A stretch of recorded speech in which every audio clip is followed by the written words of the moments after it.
হেফাজতও কিন্তু আওয়ামী লীগের ফাঁদে পড়েছে, সেই নাটকও কিন্তু আমরা দেখেছি। এবং ওলামায়ে কেরামের হিস্টোরিক রেসপন্সিবিলিটি আছে। হেফাজতের আন্দোলনটাকে যেভাবে প্রান্তিক পর্যায়ে নিয়ে যাওয়া দরকার ছিল, আমরা ওলামায়ে কেরামদের কাছ থেকে সেটা দেখি নাই। এই দাবিটা নিয়ে প্রত্যেক মসজিদ, মাদ্রাসা, পাড়ায়, মহল্লায় যেভাবে সভা সমাবেশ, দাবিনামা উত্থাপন করবার দরকার ছিল, ওলামায়ে কেরামদের কাছ থেকে আমরা সেটা আশা করেছিলাম, সেটা আমরা দেখি নাই। আমরা আশা করেছিলাম যাদের উপরে জুলুম হয়েছে তারা জুলুমের বিপক্ষে প্রত্যেক পাড়ায় মহল্লায় দাঁড়াবেন, আমরাও পাশে গিয়ে দাঁড়াবো, যে একসাথে মিলে এই লড়াইটা করা, বাংলাদেশ রাষ্ট্রের জন্য, ইনসাফের জন্য, আজাদির জন্য এই লড়াইটা করা। এবং ওলামায়ে কেরামকে আগামী দিনেও সাবধান থাকতে হবে, আপনাদেরকে যেন বিজেপির এই গেরুয়াময় সীমান্তে, আমার প্রত্যেক সীমান্তে এখন বিজেপি আক্রমণ করে বসছে, এই জায়গার রাজনীতি আগামী ওলামায়ে কেরামদেরকে কোনো ফাঁদে যেন না ফেলে, সেই নাটক থেকে আমাদেরকে বাঁচার জন্য এখন থেকে প্রস্তুত হতে হবে। ক্রস বর্ডার টেরোরিজম ক্রিয়েট করা হবে, কয়দিন পরে দেখবেন দাড়িওয়ালা, টুপিওয়ালা, নামধারী লোকদেরকে জঙ্গি নাটক মঞ্চস্থ করবার চেষ্টা করা হয়েছে না গত কয়েকদিন আগে? আমরা প্রথম দিন থেকে প্রতিবাদ করেছি বলে কি হয়েছে?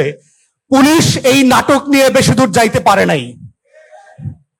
বাংলাদেশের সেনাবাহিনীকে নিয়ে নাটক করা হচ্ছে, বিমান বাহিনীতে তেহরিকে তালেবান পাকিস্তানের লোক পাওয়া গেছে, তেহরিকে তালেবান পাকিস্তান ভারতের রয়ের টাকায় ফান্ডিং এ চলে, এই গল্প কি আমরা জানি না? আমরা হাওয়া খেয়ে বেড়াই? অতএব এই জঙ্গি নাটক, তেহরিকে তালেবান পাকিস্তানের নাটকের খেলা বন্ধ করতে হবে। যেই নাটক ফ্লপ করছে, যেই নাটক সিনেমা হলে গিয়ে কেউ দেখে নাই গত 17 বছর, সেই নাটক আগামী দিনে মঞ্চস্থ করে আপনার শেয়ার বাজারে কোনো দর পতন ঠেকাইতে পারবেন না। অতএব বাস্তবতা হচ্ছে, এই গণহত্যার বিচারের দাবি নিয়েই হচ্ছে বাংলাদেশ রাষ্ট্রকে আগামী দিনে মোকাবেলা করতে হবে। বিজেপির এই হিন্দু ফ্যাসিবাদী রাজনীতিকে আমরা কিভাবে মোকাবেলা করব?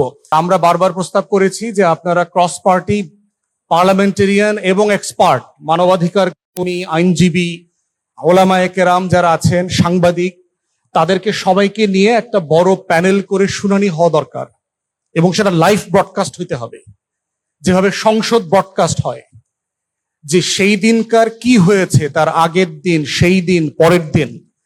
এই যে হাজার হাজার লক্ষ লক্ষ ওলামায়ে কেরামরা এসছেন, বিকালে সন্ধ্যার পর থেকে পুরো রাত জুড়ে এই যে লক্ষ লক্ষ বুলেট মারা হয়েছে, তার আসলে ফলাফলটা কি দাঁড়িয়েছে? নেট বন্ধ করে দিয়ে, টেলিভিশন বন্ধ করে দিয়ে, শাটডাউন করে দিয়ে, ডিশ বন্ধ করে দিয়ে, টোটাল এলাকা খালি করে, বিদ্যুৎ কেটে দিয়ে 1.5-2 লক্ষ বুলেট ছুড়বার যে অভিজ্ঞতা, ওই এলাকাবাসী সেই দিন পাশে ছিলেন, শুনেছেন।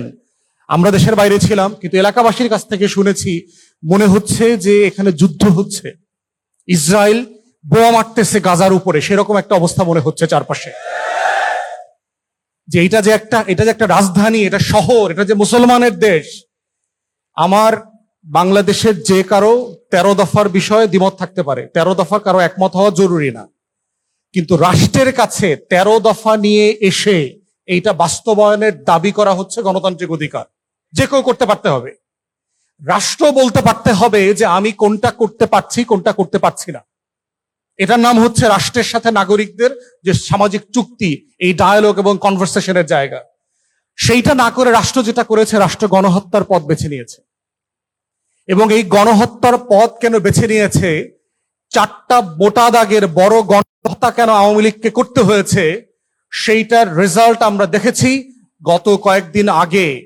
গেরুয়া বাহিনী, বিজেপি যখন পশ্চিম বাংলা দখল করেছে, এখানে তো ভোট হয় নাই, দখল করেছে, ইলেকশন ইঞ্জিনিয়ারিং করে দখল করেছে।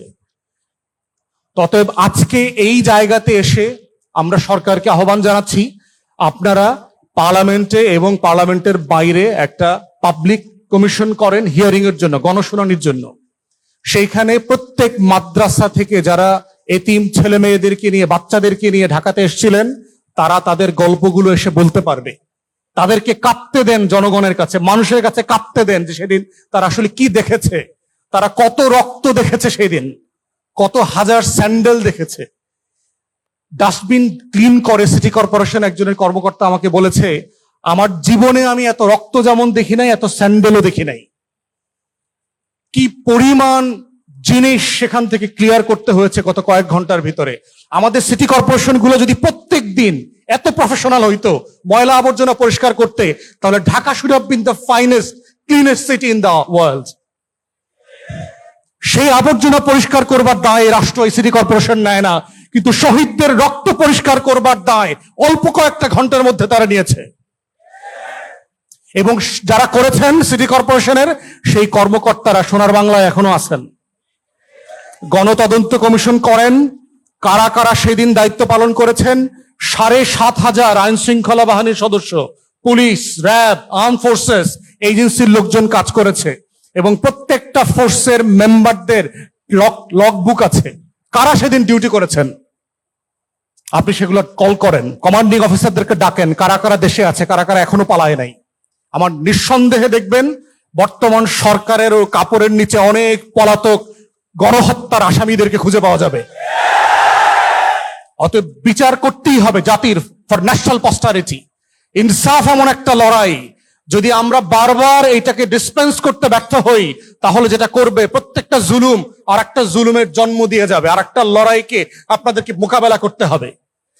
পিলখানা গণহত্যা হয়েছে, বাংলাদেশ রাষ্ট্র, সিভিল সোসাইটি, সাংবাদিক, বুদ্ধিজীবী, বস্তির বুদ্ধিজীবীগুলা কেউ সেদিন কথা বলে নাই, মুখ খোলে নাই বলেই 17 বছর ধরে বিরোধী দলের নেতা কর্মীদের উপরে দিনের পর দিন, মাসের পর মাস গণহত্যা হয়েছে। বাংলাদেশের সিভিল সোসাইটি প্রতিবাদ করে নাই, বাংলাদেশের গণমাধ্যম তার জাতীয় দায়িত্ব পালন করে নাই, তারা দালালি করেছে। সিম্পলি সরকার, আওয়ামী সরকার এবং ভারতের দালালি করেছে, সত্যের দালালি করে নাই, রাষ্ট্রের পক্ষে দাঁড়ায় নাই, শহীদের পক্ষে, জনগণের পক্ষে দাঁড়ায় নাই। এবং সেই গণহত্যা বিচার করতে পারি নাই বলেই আমরা দেখেছি কিভাবে গুম করে হাজার হাজার বাংলাদেশের নাগরিকদেরকে নাই করে দেওয়া হয়েছে। 17টা বছর শুধু গুম করা হয় নাই, হত্যা করা হয় নাই, লাশটা পর্যন্ত মেমোরি, স্মৃতি আকারে শেষ করে দেওয়া হয়েছে। হাজার হাজার পরিবার জানে না কোন দিন মৃত্যু দিবস, দোয়াটা কোন দিন পড়বে, এই মেমোরি পর্যন্ত, এই স্মৃতি পর্যন্ত নাই বাংলাদেশে। বিচার হয় নাই বলেই 24-এ আরো 1400 শহীদকে জীবন দিতে হয়েছে। অতএব এই বাস্তবতায় বিজেপির রাজনীতি যেহেতু সীমান্তে চলে আসছে, এটার ডাইভার্স কনসিকুয়েন্স আছে আমাদের রাষ্ট্রে, ফরেন পলিসি কনসিকুয়েন্স আছে, ক্রস বর্ডার টেরোরিজম ক্রিয়েট করা হবে। কয়দিন পরে দেখবেন দাড়িওয়ালা, টুপিওয়ালা, নামধারী লোকদেরকে জঙ্গি নাটক মঞ্চস্থ করবার চেষ্টা করা হয়েছে না গত কয়েকদিন আগে? আমরা প্রথম দিন থেকে প্রতিবাদ করেছি বলে কি হয়েছে? পুলিশ এই নাটক নিয়ে বেশি দূর যাইতে পারে নাই, বাংলাদেশের সেনাবাহিনী। অতএব আমরা চাই ইনসাফের পক্ষের ওলামায়ে কেরামরা, আজাদির পক্ষের ওলামায়ে কেরামরা দ্বীনের ঝান্ডাকে মজবুত করে ধরবেন, মুখলেসের সাথে, ইখলাসের সাথে। কোনো ধান্দা ফান্দা থাকতে পারবে না এর ভিতরে। এবং সেই লড়াইটা আমরা সবাই মিলে লড়বো ইনশাআল্লাহ। শহীদদের জন্য আবার রুহের মাগফিরাত কামনা করে আমার বক্তব্য শেষ করছি। আসসালামু আলাইকুম।